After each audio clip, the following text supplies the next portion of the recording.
Good morning, and welcome to the UnitedHealth Group second quarter 2026 earnings conference call. A question and answer session will follow UnitedHealth Group's prepared remarks.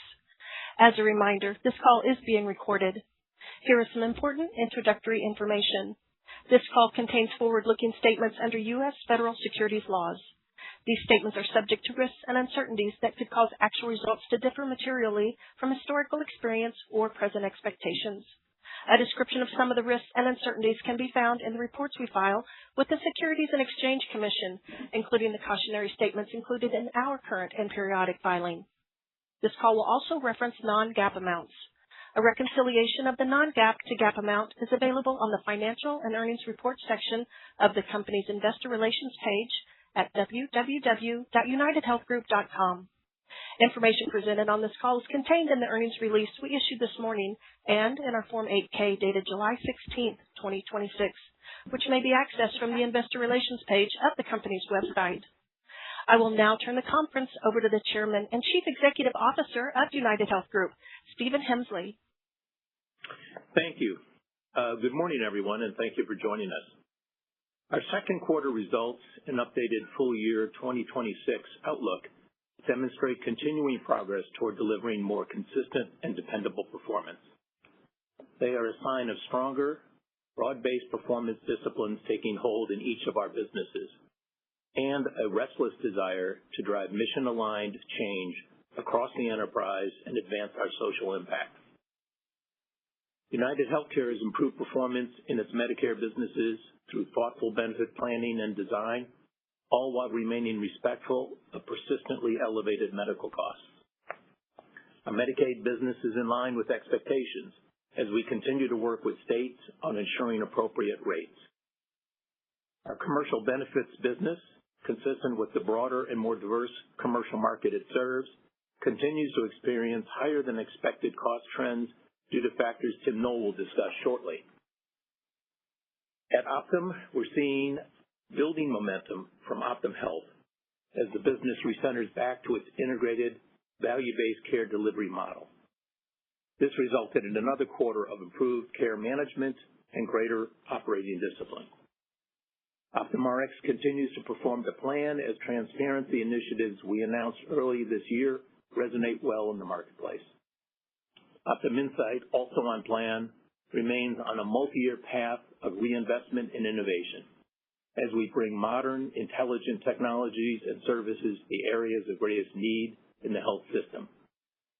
We believe Optum Insight is exceptionally well positioned to help modernize and simplify the health system as it brings AI-enabled tools and services to market. Across the enterprise, we're focused on serving consumers and care providers in ways that are reliable, affordable, and transparent. That requires us to pay close attention to areas where the system isn't working well enough. Areas including care approvals, accuracy of information and speed of response, access and scheduling, digital services, care path navigation, and more. We are committed to making the health system work better for all stakeholders by simplifying processes, by being clearer, more consistent and faster in the experience we offer, and by redesigning and modernizing that experience altogether. AI technology is helping us move faster. We're using it to improve service interactions, reduce administrative burden, and support better decision-making, always in service of improved experiences and outcomes for both patients and care providers. UnitedHealth Group has a long history of evolving to meet the needs of a constantly changing U.S. health system. That evolution today includes a tech-forward view actively and appropriately embracing an AI paradigm for our businesses, a management team with skills and vision to help in building a more advanced health system, and an ever-evolving organizational structure and culture aligned to that system. Our operating structure today broadly reflects a set of highly regulated benefit businesses and a complementary set of products and services for patients, care providers, and customers. We will continue to look to build and evolve ahead of the health system itself. We're making solid early progress both in how we better approach those we serve and in our results. We have much more work ahead and need to continue to get better by focusing on what matters most with solid management and execution disciplines aligned to our mission to better serve people and the health system itself. With that, I'll turn it over to Tim Knowles. Thanks, Steve. The pricing, benefit design, and market actions we've taken over the past year have been central in supporting our second quarter results and improved full-year outlook. As you have seen, UnitedHealthcare's overall performance in the second quarter exceeded expectations, driven by better results in Medicare Advantage, while commercial benefits remain pressured. I'll start with medical costs. Through the first half of the year, we are seeing divergence within our portfolio. Medical cost trends in Medicare are still running well above historical levels, but below our expectations so far in 2026. A primary reason for trending below our expectations in Medicare is our own initiatives, including benefit design, care management models, and network curation. Other factors have an influence as well, including prior year development, a more favorable respiratory season, and weather patterns. We expect the 2026 Medicare medical cost trend to come in below our initial estimate of around 10%. Commercial costs are stubbornly high, rising above expectations, which we believe is consistent with what is being experienced across the sector. Turning to the overall performance of our individual benefit offerings, Medicare delivered a strong second quarter. Membership retention was better than previously anticipated. We now expect full-year Medicare Advantage enrollment to decline by approximately 1.1 million and Medicare margins to finish 2026 above 3%.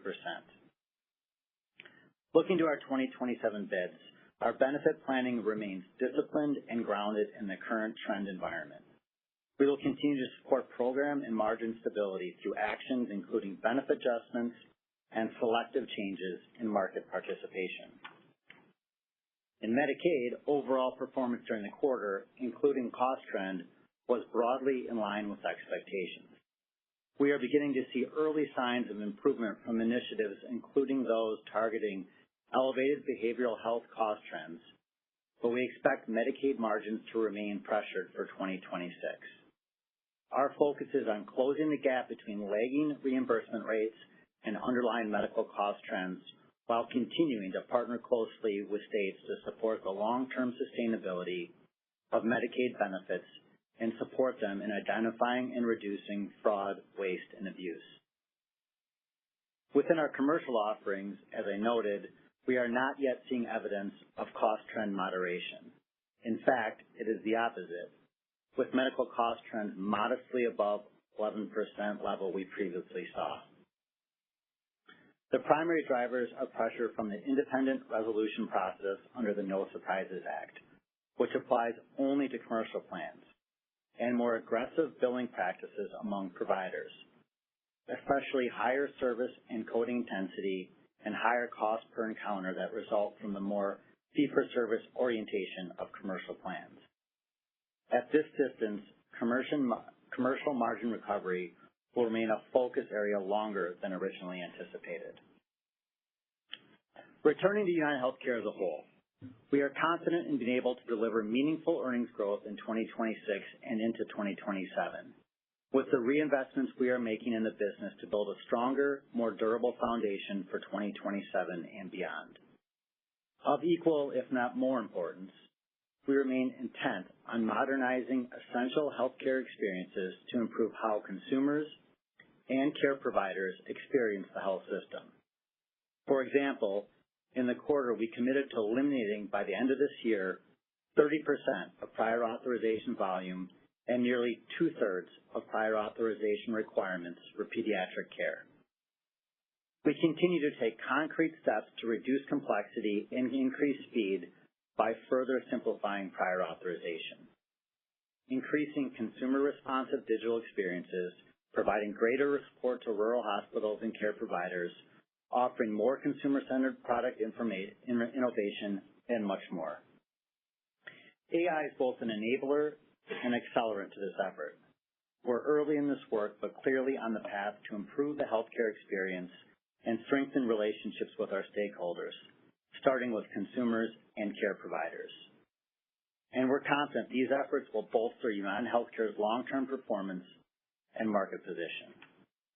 And now let me hand it to Patrick Conley. Thanks, Tim. As Steve noted, we are seeing positive momentum across Optum, with all three business segments performing in line or ahead of plan through the first half of the year. Optum Health is intently focused on improving its clinical care and operational experience to better serve the 20 million people we care for through primary and specialist care, ambulatory surgery, and home health. Over the last year, we have made significant changes in how we operate this business locally and nationally, and are seeing the initial benefits of this approach. We are steadfast in our intent to optimize an integrated value-based care system that benefits patients, care providers, and taxpayers. On the clinical side, we're advancing approaches that better support care providers and drive measurable improvements to patient care at lower cost. I'll offer a few examples. First, enhanced support for patients during key transitions of care has resulted in approximately 10% reduction in hospitalization since implementation late last year in the western and southern regions of Optum Health. Second, home health initiatives to better support patients as they return home, where they can be managed more comfortably and effectively, have reduced readmissions. In pilots, the effort has driven a more than 20% improvement in timely care delivery, alongside reductions in acute care utilization and shorter skilled nursing facility stays. And third, in rural health, we've expanded access to care by integrating house calls and home-based care capabilities, coupled with treat-in-place offerings for patients with complex chronic and behavioral health conditions. Today, Optum Health reaches nearly 90% of U.S. counties and conducts approximately 2.5 million rural patient home visits annually. We will expand these programs across our Optum Health footprint by the end of 2026. On the operational side of Optum Health, we have established a clearer regional and national management focus. This gives us greater and more timely visibility into performance, driving consistent, best-in-class standards across the portfolio, and deploying technologies to support clinicians in the important work they do. There is real progress on the rollout of AI-based ambient listening capabilities, available to 70% of our employed providers today and on track to exceed 90% by year-end. Collectively, these actions are yielding tangible results. Patient experience in our care delivery sites is up approximately 5% year over year, and patient access has expanded by nearly 200,000 more patient-facing hours. We are in the early stages of these efforts. Optum Health will build upon this foundation with additional investments in clinical workflow improvements and network performance, more deeply embedding AI and automation to further improve operational performance and clinician experience. Additionally, we entered the 2027 benefit planning season very differently than years past, starting with much earlier proactive collaboration with all our payer partners. This will translate to greater care coordination for patients while more appropriately aligning rates and risk. As our plans and initiatives begin to mature and scale with disciplined execution, we expect margins to continue to steadily improve. Turning to Optum Rx. For a few years now, we have been leading an industry-wide shift towards transparency and fee-based services, where we are delivering affordability and better outcomes regardless of pricing structure. That's why we continue to win new customers and retain existing ones, with retention rates in the high 90s. In May, we announced a new pharmacy care approach based on a monthly per-member fees, with full PBM and GPO fee transparency and enhanced consumer tools. Client feedback has been positive and focused on how greater transparency and clinical alignment can address trend challenges, shifting the conversation to affordable health outcomes versus economic guarantees. This all builds on our industry-leading commitment last year to pass through 100% of manufacturer rebates to customers by the end of 2027. We are well on our way, as we expect to end 2026 with more than 95% of clients on 100% pass-through. Moving to Optum Insight. AI-enabled approaches continue to gain traction as more payer and provider customers seek differentiated capabilities to drive better performance. The emerging suite of products includes solutions such as AI-enabled coding, real-time payer and provider interfaces, and clinical quality and safety support. These products are driving real impact for customers, making healthcare simpler, faster, better, and more affordable.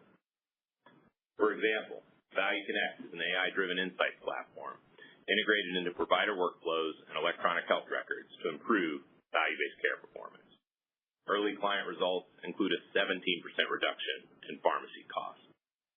Bringing this all together, halfway through the year, we have made steady progress in each of our Optum businesses and will continue to find ways to better serve patients, providers, and customers.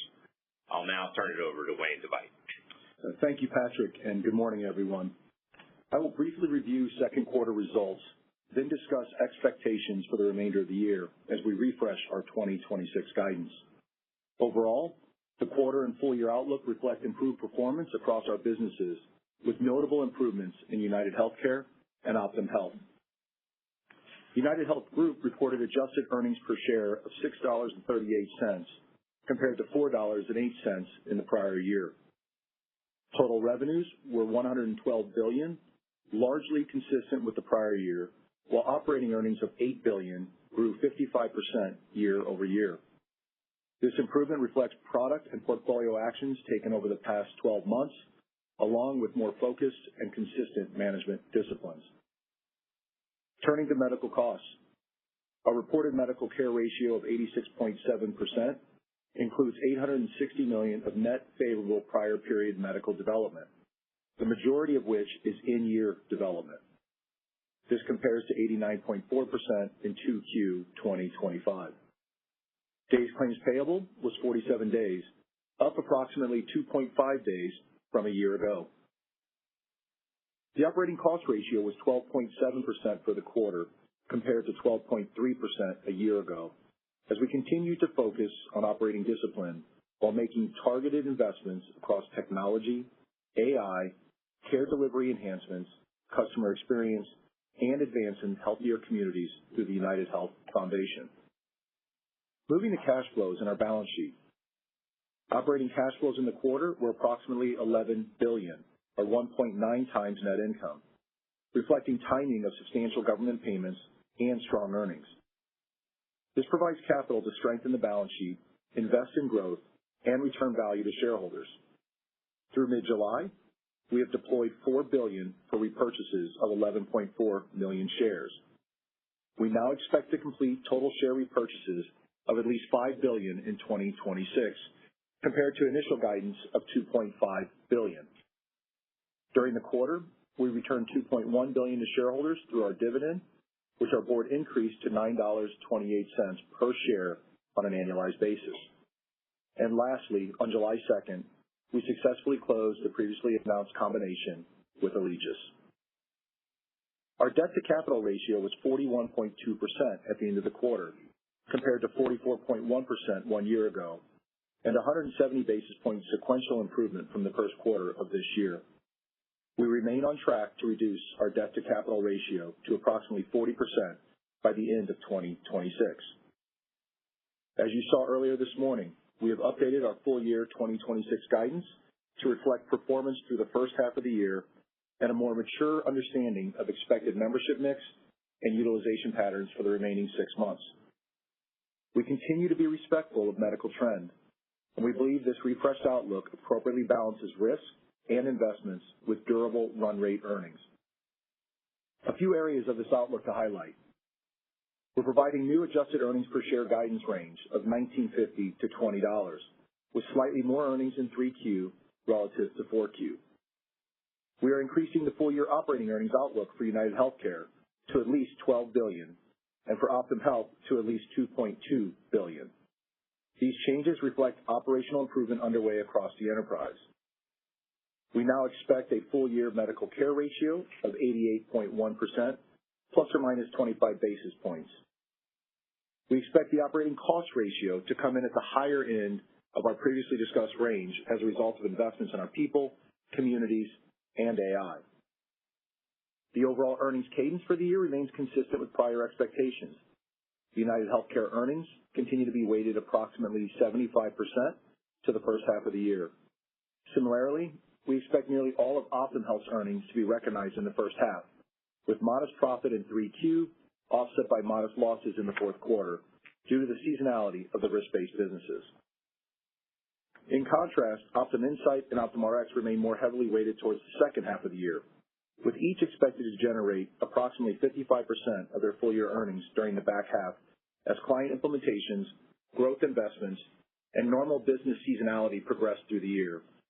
So overall, we're seeing a 2/3, 1/3 first half to back half mix. Steve, back to you. Thanks, Wayne.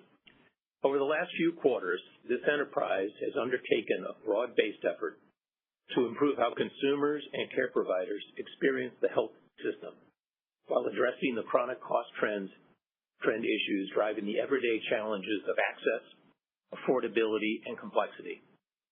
Our press release this morning has a sampling of these initiatives. Our efforts focus on essential themes: affordability, transparency, modernization, simplicity, and convenience. As the U.S. health system continues to evolve, we will evolve our approaches and our businesses as a scaled and diverse enterprise, driving integrated value-based care anchored in the first principles of the right care at the right time and in the right setting. A system where incentives are aligned to those first principles and the better health and the better cost trends that drive. Value-based care approaches are a key component of the effort to make healthcare more affordable by bending the cost trend, by better aligning incentives for both consumers and care providers. Artificial intelligence technologies applied in practical ways that help people can be an accelerator to achieving that goal as we use them to literally reimagine our enterprise. You should expect us to continue along that path and pick up momentum as we better fulfill our mission with accountability to you and all stakeholders in the health system. Now we'll go to questions. Thank you, operator. The floor is now open for questions. At this time, if you have a question or comment, please press *1 on your touch-tone phone. You may remove yourself from the queue by pressing *2 on your touch-tone phone. We ask you to limit yourself to one question. If you ask multiple questions, we will only be answering the first question so that we can respond to everyone in the queue this morning. And we'll take our first question from Justin Lake with Research. Thanks. Good morning.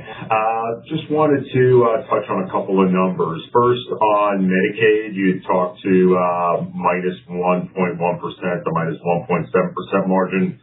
Previously, curious, sounds like you're seeing some improvement there. Maybe you can give us some color on what you expect the year to end up.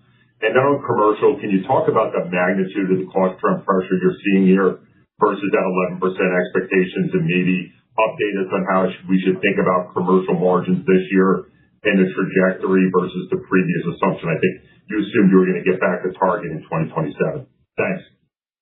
Sure. Thanks, Justin. Mike, do you want to take the first one, Medicaid? Thanks, Justin.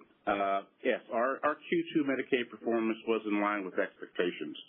The first half of the year has benefited from execution on affordability actions, including network curations, payment integrity actions, fraud, waste, and abuse, and identification of operating cost disciplines. Trend remains elevated versus pre-pandemic levels, but stable with continued pressure in specialty pharmacy, home and community-based services, and behavioral health care services. We're also seeing a bit of an increase in trend in inpatient and SNF costs as well for our complex populations. When an aggregate year-to-date rate actions through 7/1 accounting for approximately 80% of our annual revenue, we're within our expected forecast. We continue to work with our state partners on on-cycle and off-cycle rate actions and are in active conversations for our 9/1 and 10/1 rates. We continue to believe annualized 2026 rate impact will be in the zone of around 6% to 7% and still lagging elevated medical trend. Overall, our 26 margins will be within our previously communicated range, as you've indicated, -1% to -1.7%, and we expect to hit that expectation for the year. Thank you for the question. Thanks, Mike. Dan Keeter, do you want to comment on commercial? Yeah, thanks, Steve. Hi, Justin. Thanks for the question.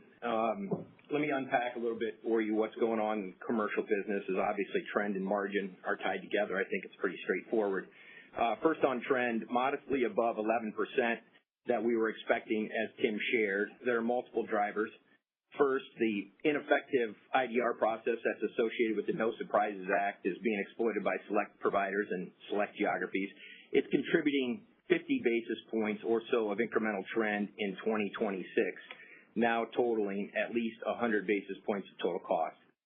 Additionally, provider coding intensity with office visits, emergency departments, and selective other care sites being the primary drivers is also contributing incremental trend to last year and to our expectations. Some consistent drivers continue to be pharmacy costs. I'd highlight specialty drugs, reflecting both higher net costs and growth of newly covered indications. Anti-inflammatory and GLP-1s are part of that mix, as you would expect. And lastly, we're on the utilization and care patterns. We're not seeing any other areas of meaningful offset or pullback in those categories. So now the impact of that trend environment on our margins. We came into 26 planning for margin expansion, as you highlighted, and simply put, we're not yielding the full margin expansion for which we planned in 2026. I see 26 as a delay to that margin recovery trajectory, not a setback. So the sticky nature of the persistent and elevated trend is extending the time frame for full margin recovery past 2027, as we previously discussed and you highlighted. We remain on a multi-year journey. We remain confident that that journey will result in a return to our historic margin performance of 7% or greater for the commercial group business. That performance is pacing, and that recovery is built on a few things: improved administrative cost efficiency, AI-enhanced fraud, waste, and abuse efforts, and diligent focus, as always, on medical cost affordability. So thanks for the question. Thanks, Dan. It's an area we're clearly focusing on going forward. Next question, please. Our next question comes from A.J. Rice with UBS. Thanks. Hi, everybody. Obviously, the turnaround from a year ago when you came back, Steve, and restructured the team has progressed very nicely. As you sort of assess here a year into all of this, maybe just broadly, where is the turnaround, pretty much done? Where are there still, in your mind, opportunities? And because I have to ask you a numbers question, how about the thought of getting back to the 13 to 16% earnings growth trajectory? I know the goal had been to do that by 28. Do you feel like you're going to do obviously better than that this year? Do you think you're on a sustainable track now to have that 13 to 16% growth going forward? Yeah, I would say basically two things in that. I will say we'll probably never, we'll remain restless. We are never going to not be in improvement and urgency mode. So I don't see this kind of approach really changing. And I think everybody is aligned with that. And so we have a great deal of work to do in front of us. This is not just about returning to a growth rate. This is also about making this company perform in levels and in areas and spaces consistent with its mission and to really provide a positive impact to all those we serve and across the health system. So that broader mission is a restless one. It's a journey, and it's not going to stop. The second, in terms of the growth rate, I don't ever believe didn't believe in the 13 to 16% long-term growth rate. We will have moments along the way when we don't perform to our potential. But if you take a look, I think, at this business approach and the challenges in the healthcare system, I think that we can grow in that growth rate, particularly recognize that it includes, productivity gains and use of capital. And if anything, those things have, particularly on the technology side, the opportunities there are even more greater than have been in the past. So we continue to be in that mindset of that 13 to 16%. Definitely believe we can perform in that range. Really never believed otherwise. We did obviously have challenges in the last couple of years, but we are addressing those challenges and returning to form, and that's kind of the way we think of it. Is that enough for response? That's great. Thanks a lot. Okay, thank you. Next question, please. And we'll go next to Stephen Baxter with Wells Fargo.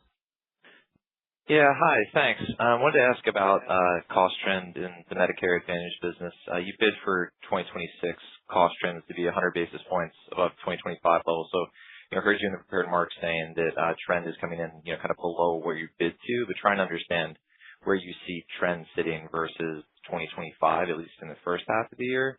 And then just as we think about, what you assumed in the bids that you finalized, a month or so ago, was that closer to the first half experience for trend or something closer to what you saw in 2025 or expected to see, I guess, going into 2026?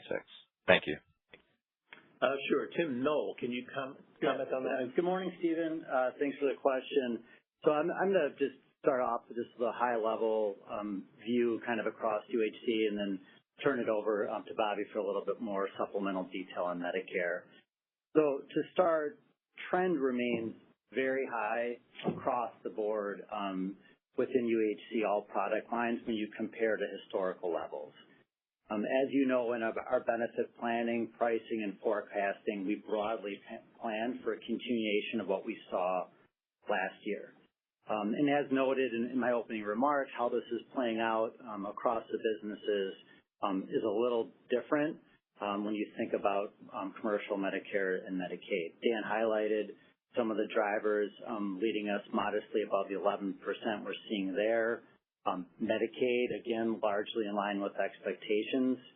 And for Medicare, trend is coming in lower than our planning assumptions. However, it's really important to note this does not represent an inflection point in trend. We're continuing at those high levels, but it's coming in lower than our benefit planning assumptions. One other key point before turning over to Bobby that I wanted to raise is on our exchange business. Our exchange business is coming in better than our planning expectations as well. However, it has no financial impact inside of the quarter or the full year because we've made the pledge to return our profits to consumers for 2026. But that is separate from the commercial trends that we've been talking about of the greater than the 11% that we historically have been guiding to. So with that, I'll just turn it over to Bobby for some detail and color on Medicare. Yeah. All right. Thanks, Stephen. So maybe to go one click deeper on the Medicare piece. So important to remember how we built up the 2026 medical trend. Stephen, I'll maybe frame it in three ways for you. First, we saw elevated levels of core utilization in 25. We talked a lot about that, and we assumed that would continue into 2026. That was kind of the foundation. Second, we adjusted for known year-over-year increases in things like the fee schedule, changes in calendar impacts. And then third, we accommodated for some level of potential unknown risk elements. So we've mentioned tariffs and other things of that nature. Now, there are a few things I'd point to in terms of why trends to date are a bit lower than our original expectation. First, we've had some positive claims experience as well as in-year benefit from things like the lighter flu and respiratory season and winter storm impacts that Tim mentioned in the prepared remarks. And we've also not seen the full emergence of material unknown elements at this stage. However, it's also really important to highlight that while medical trends remain high versus the historical levels, the improvement we're seeing is also the result of targeted actions that we've taken, and we've done that through benefit design, product positioning that's resulted in a more favorable membership mix. We've had network curation activities focused on high quality, low cost opportunities with providers for our membership.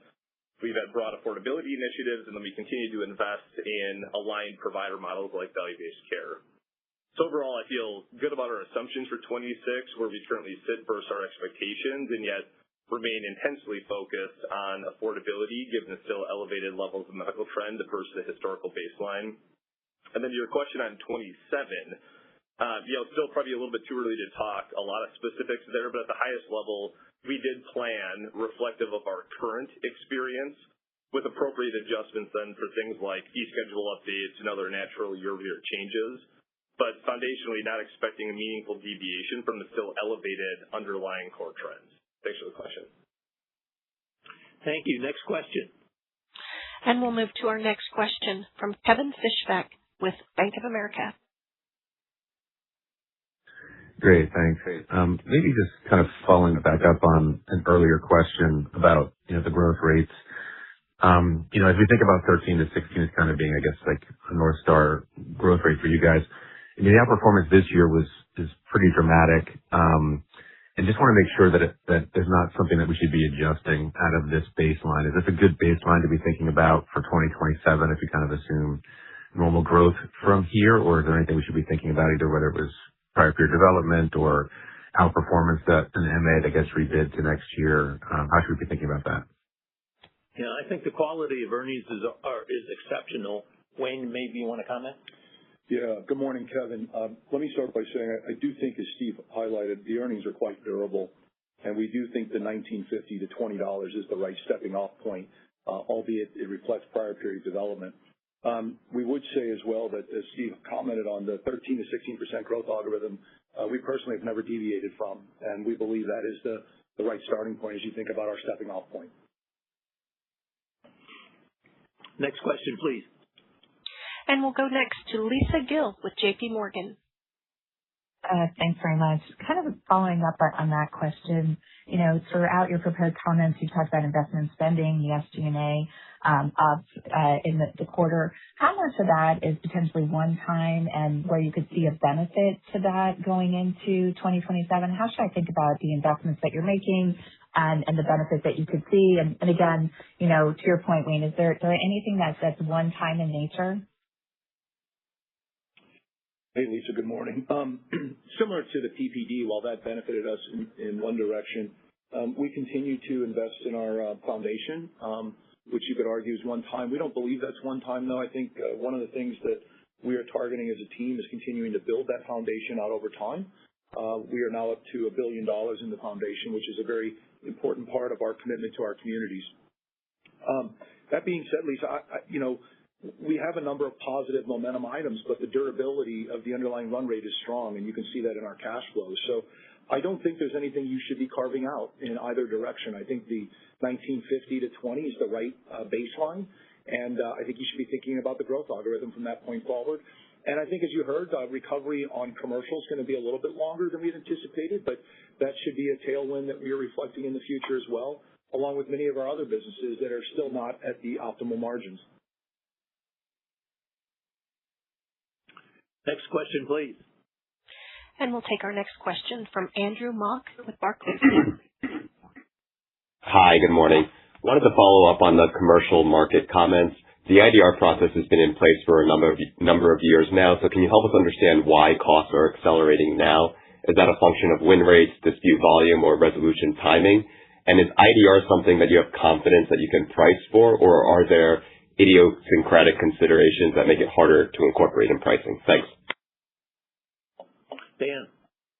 Hi, Andrew. Dan Keeter again. Thanks for the question. As I said earlier, the IDR process as part of the NSA is ineffective, and we think there's multiple reasons behind it. It has existed for some time, but it continues to accelerate in the volume of disputes, and that has highlighted the deficiencies of the IDR process. Just a couple of things to point to. Upwards of 40% of all claims that enter the IDR process are ineligible for one reason or another. So as volume is increased, obviously this creates cost and delay for all involved. Roughly 60% of all arbitration cases are brought by one of just 5 entities. That, again, is a recent concentration of disputes in a narrow number of entities. That is different than it has been in the years past. And then I guess further evidence of the weaknesses of the IDR process, and some of the things that continue to evolve, making it dynamic and why it's changed from what it's been in the past. The average payout from arbiters when they side with out-of-network providers is now 11 times what Medicare would pay, with some of those decisions ranging up to 30 times what Medicare would pay.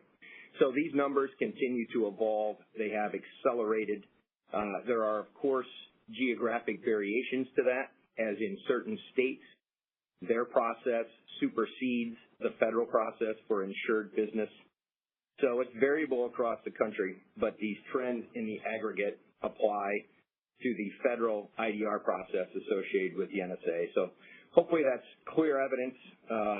It is certainly to employers of all sizes that the IDR process is not working, certainly not as Congress intended it, and it needs to be reformed. So those are some of the inside numbers and their accelerations into this year and where we think it needs to go. Thanks for the question. Thanks, Dan. Next question, please. And we'll go next to Ann Hines with Mizuho Securities. Great, thank you. I just want to circle back on Medicare. I know you, in the original guidance, you said trend was 10%. And if you break out the levels, I believe that that elevated core utilization assumption was around 7.5%. You had just regulatory changes like the doc fix, which was like another 1.5%, and then you had maybe 100 basis points of unknown risk. And I think you said that unknown risk is not happening, which is probably a tailwind for you. But I just want to focus on that first part, that 7.5% versus 2025. Can you give us what that's tracking after the first half of 2026? And I'm not sure if I missed it, but I know your original guidance had 10% cost trend in MA. What does the new guidance assume? Thank you. Tim, do you want to start? Yeah. Thanks for the question, Ann. So you're right, anchoring to the 7.5%, which is what we saw in 2025. How that has restated, somewhat favorably. In Bobby's remarks, he did acknowledge that we did have an accommodation for some unknowns with respect to the environment that we saw last year as we planned for 2026. Things like tariffs. We haven't needed the full accommodation for that in 2026 so far, but we're still only about halfway through the year, so we're going to wait to provide a new point estimate around the 2026 trend, probably until the next call when we've seen more of the year develop. But, I think the bottom line is that we are seeing trend that's a little lower than what those planning expectations were, and we're also, feel good about our ability to take actions both in benefit planning and some of the other elements that Bobby talked about to influence that and to manage that and to promote affordability in this key program. But we'll more to come on specific point estimates as we pace through the year. Thank you. Next question, please. And we'll go to Lance Wilkes with Bernstein. Great. Thanks so much. I wanted to talk about Optum Health. And could you just talk a little about where you're seeing margins for your capitated or value-based care portion of that business, sort of a run rate level this year? Is that a trough or is that up a little from last year? And then what are the actions you're taking as you're moving forward into the second half and 27 to improve upon that as far as changes in contracting, changes in risk-taking or footprint? And then in general, how are you refining that model? And are you seeing a different demand for services from maybe the employer segment, other MA managed care companies as well? Thanks. Krista. Yeah, thanks for the question, Lance. A couple of things in there. First, I'll just start with your first question around just our value-based care kind of risk margins. Overall, I think the performance in the first half of the year has been strong and slightly better than we expected. Maybe I'll just kind of provide some drivers of that. The first is, just overall medical. You heard in our prepared remarks us talk about the work we're doing on care management and clinical management. The efforts that we launched in the West that we talked about last quarter, scaling, maturing, and expanding into other regions. Those efforts continue to provide meaningful improvement in the business. And, kind of to your question around second half, those things will continue. That was just really one example that's providing about a 10% reduction in inpatient admissions, but there are a handful of other initiatives that we continue to deploy to improve care management and medical performance. Another driver is our operating performance. And again, we talked about that in the prepared remarks, but it's worth noting all the investments we're making to improve, whether it's provider productivity, scheduling enhancements, access to care. We've expanded patient-facing hours by 200,000 hours in the first part of the year. We've, again, expanding access while we're also improving patient satisfaction. Our patient satisfaction is up about 5%. And then we've also increased patient engagement with our high-risk population about 6%. So a handful of items that, again, I would just say will continue in the second half of the year. So our, value-based care margins performing in line but slightly better than what we would have expected. It's really coming through in our medical performance, in our operating discipline. Those items will continue. I think you also just asked about efforts with our payers and our contracting. So those continue to go very well. I'm most pleased with their commitment to value-based care. I think we are very strategically aligned with our payer partners that value-based care improves quality, it lowers the total cost of care, it improves the experience for our patients, and it improves the experience for our clinicians. So through those commitments, the first half of the year, we've focused on 2027 benefit planning, making sure we're aligned on footprint, on rates, on benefit designs. Our contracting efforts are going really, really well with the vast majority of those addressable for 27 really complete. But the second half of the year is really going to be focused on some of those post-bid strategies and making sure that, we're aligned on how we go to market for 27. Thanks so much for the question. Thank you, Kristen. Next question, please. And up next is George Hill with Deutsche Bank. Yeah, good morning, and thanks for taking the question. I kind of have two quick ones. I guess number one is, could you talk about the surgical volumes that you guys are seeing in outpatient surgical volumes, as that seems to be a trend that has concerned investors across the space? And I had a quick follow-up on the Optum Insight business, which is where you guys beat at least our expectations pretty handily in the quarter, but guidance didn't kind of increase commensurate with the beat. Would you be interested in comments on cadence as it relates to Optum Health? So, Krista, you want to take the first? Yeah, I think, specifically the question on surgical volumes, again, those actually are pacing in line with our expectations. I think just, as I spoke about the operating performance in the business in the last question, the work we're doing around operating discipline, I think, is not just in our risk-based business, but it also applies to our fee-for-service businesses. And again, a reminder, all of our fee-for-service businesses are really pointed towards and operated at higher value sites of care, like ASCs, which are generally about a third of the cost of hospital-based procedures. And again, so inside that ASC business specifically, earnings are growing in line with expectations, volumes are in line, physician recruitment, provider productivity, and really our mix of services is all in line to slightly better than what we would have expected. Thank you, Cindy. Thank you, George. And you're right. We at Optum Insight, we are slightly ahead of expectations for Q2. But overall, we remain on track for our full-year guidance. Q2 performance was driven by strong operational execution, some of that actually due to the early AI investments we made in AI efficiency gains. But there's also some client transaction volume that moved earlier into the year from H2 to H1, more than we expected. And then we continue to invest, even in the back half of this year, into new AI products and services, where we see early positive momentum from customers. So a combination of all this, we remain confident in our full-year guidance. Overall, Optum Insight remains on a multi-year path of reinvestment and innovation, and we're looking forward to the future with excitement. Thank you. Next question, please. And we'll go next to Erin Wright with Morgan Stanley. Great. Thanks so much. Can you speak a bit more specifically on AI, and can some of your AI initiatives actually accelerate or drive upside to the long-term margin targets? For instance, across Optum Health in particular, or some of that more of the near-term blocking and tackling that you're doing there? And just are those benefits from an AI perspective, is that I would assume that builds into 2027 and it's more material in 2028 and beyond, or I guess how should we think about those efforts driving even more upside relative to your long-term targets? Thanks. Sure. Well, we'll take this one we'll take this as a team activity. because actually AI is a very core initiative for us. We are really thinking of it in terms of reimagining our entire enterprise, virtually everything that we do, and we see it basically as the operating infrastructure of the future.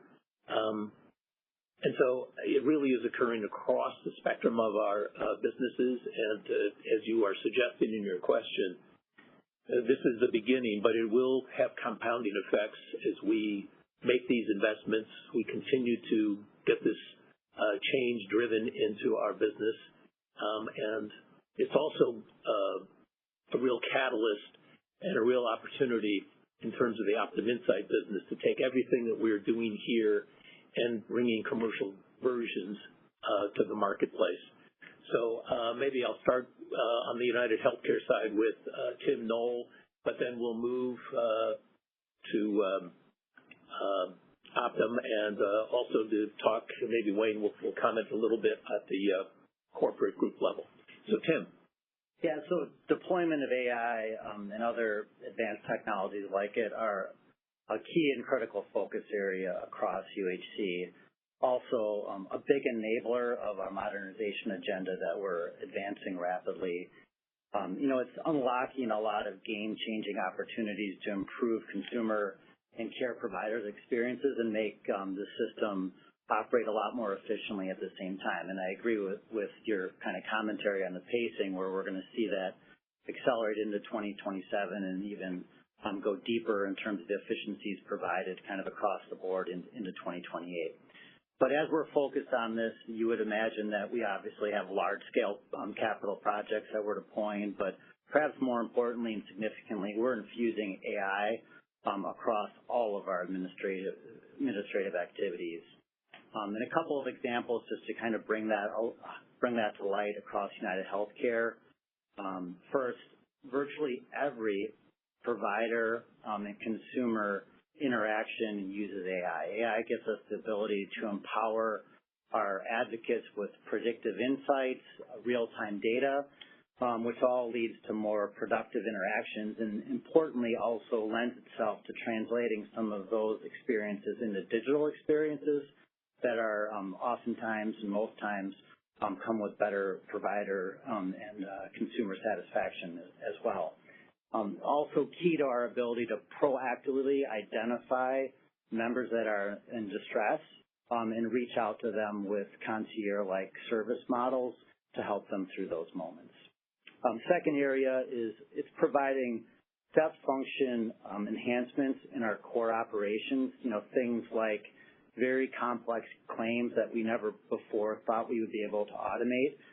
We're able to automate those and process those with higher accuracy than we have been able to before, which eliminates costs and also increases turnaround times, which is very important. And a very encouraging element to all this is facilitating interoperability with health systems and care providers. And we've seen a really great appetite for health systems to partner with us in these efforts, and it's providing the opportunity on both sides to eliminate latency with some of this real-time information sharing that's now enabled and now going on. That all comes to light in our commitment to process 80% of our prior authorizations in real time by the end of 2027. And in doing so, it creates kind of a touchless environment, which eliminates a lot of the back and forth between health systems, care providers, and health plans, which not only improves experiences, but you can imagine the elimination of the abrasion unlocks a lot of operational efficiencies for both health systems and health plans. And the last area to note is it's giving us the ability to provide better data insights because we're able to, in a more real-time basis, look at data sets far broader than what we've been able to look at in the past. This gives us better understanding around our business performance and also lends itself to things like real-time underwriting across both our commercial and Medicare business. And as we think about our modernization agenda, one of our focuses here is to focus on outlier activity and be able to customize our utilization management programs to reduce prior authorizations and other programs for the broad population because we have the ability to more customize some of those approaches. A couple key reminders, though, as we think about how we're approaching this in UHC is, number one, clinicians will always be involved in these processes. If services are not authorized, that decision will ultimately be made by a clinician. And the second thing to note and remind folks of is that our contact centers are getting far more efficient, but they will never be fully automated. Engaging with the healthcare system that we play an important role in will always be deeply personal. We see great opportunity to invest some of the savings that we're getting from these efficiencies in actually enhanced and more concierge service-like models. So we're going to always have options for human interactions as we approach this. So maybe, Patrick, you want to just comment briefly, and then maybe Sandeep a comment, because I don't want to spend that much time on this. Yeah. So on Optum, I'd call out AI in a few ways. First, it is a transformational, durable way to change our business. Maybe most importantly, though, I'd call out in the modernization frame, as we use AI, it delivers better patient experience, better experience and results for our customers, and a better experience for clinicians and care providers. So I'll hit on a few examples there, because it's really about helping the health system work better for all stakeholders. So I'll call out two areas, and then I'll let Sandeep call products and services. So the third area. First area I'll call out is administrative efficiency, where we're using AI to summarize cases, for example, for care managers. Makes it 40% faster for that nurse care manager, more efficient. Also allows him or her to spend more time with patients, more time delivering care in the home or whatever the setting may be. Second, in the Optum Insight business, digital prior authorization powered by AI, producing 96% first pass approval, so now enabling humans. And as Tim said, same on the Optum, it's a UHG principle. If something's not approved, we have a human look at that. But 96% first pass approval using AI, making the system simpler, better, faster for the people involved, the providers, and the patients. The second area I'll call out is clinical support. This is AI supporting humans and clinicians delivering care. We talked about ambient clinical documentation and the uptake of 70% in employed Optum Health clinicians today, going to 90% by year end. Let me give you a stat on burnout. 90% reduction using AI in the cognitive burnout for the clinicians. So when you go visit these clinicians and they talk about how it helps them deliver care better to patients, incredibly meaningful. And then the scheduling, which Krista talked about, we're using AI to make sure that people get access to specialist care in a timely fashion. So an example of improving access using AI. I'll turn it over to Sandeep to hit the products and services, which is the third major area. Yeah, and really one quick example that probably strings through everything that Tim, Noel, and Patrick described is that about a third of our investments this year are going into commercializing all these internal use cases to external products. The prior auth example that Tim described, that Patrick described, has been converted into a digital prior auth product, which we launched about a quarter ago under the Optum Real family of products.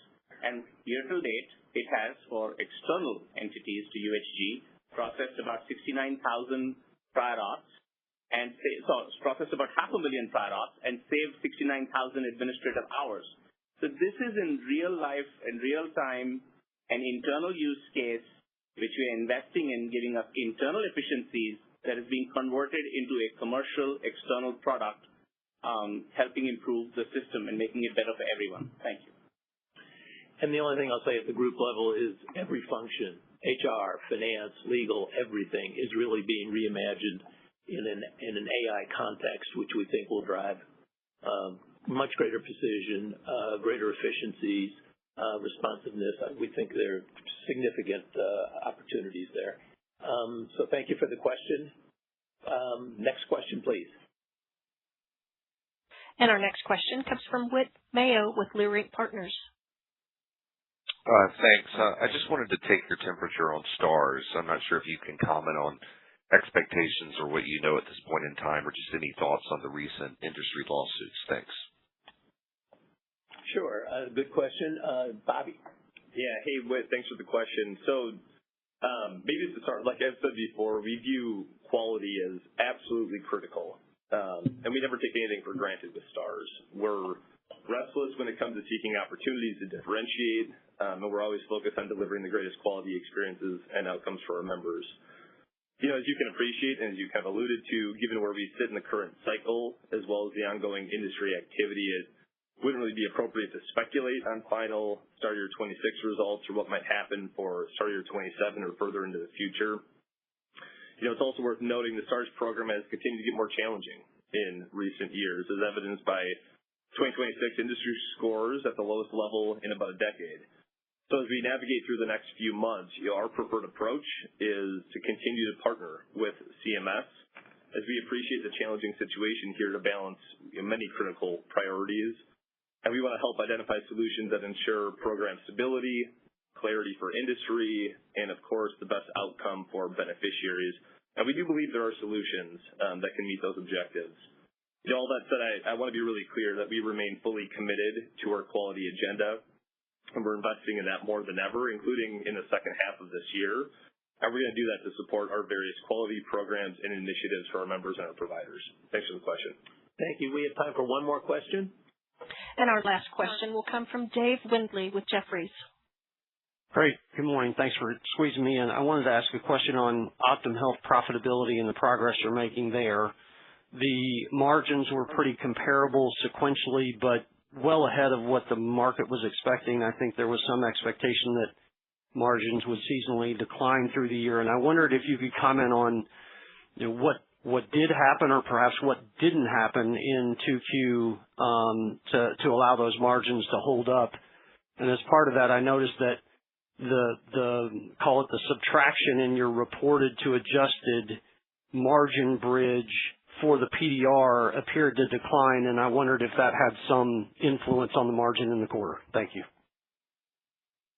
Sure. Krista? Yeah, I'll point to just a couple things that are maybe just different this year.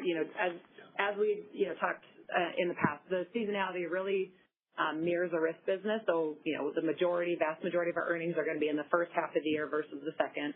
But a couple elements that are a little bit different. First is just the timing of our restructuring efforts. So, in the fourth quarter, we laid out plans to restructure the business. We had originally assumed a significant portion of those would be complete in the first half of the year. And there are a couple of those, one in particular that is really shifting into the second half of the year. That does create an impact in second half versus first half. The second thing I would point to is just investments in the business. As we're launching new clinical or operational initiatives, as we see those successful, we are investing in technology, workflow enhancements to make sure that those are actually durable and scaled across the infrastructure. So some investments in the second half of the year. And then third is just, I think really being respectful of the trend environment, even though we're seeing some of that, moderate in the first half of the year and medical performing slightly better than we would have expected. Trends are still well above historical levels, and we're, being respectful of that. Wayne, PDR? Yeah. Hey, Dave. Thanks for the question on the PDR. No, it did not impact the durable margins that we're seeing. The one thing I would remind investors to consider is that as we are divesting items that we had in our year-end charge, we'll move the PDR associated with that item along with the benefit that would have been unwound from that. So as we continue to execute on that, you'll see that number kind of slowly, edge downward, but I don't expect it to change. And our goal is to show you what real durable earnings are, which is why we do the adjustment. Thanks, Wayne, and thank you all for joining us today. We appreciate your time and your trust in us as we continue to both improve our performance and modernize our company, and I can assure you we will stay restless and urgent as we go forward. Thanks for joining us. This does conclude today's conference. We thank you for your participation.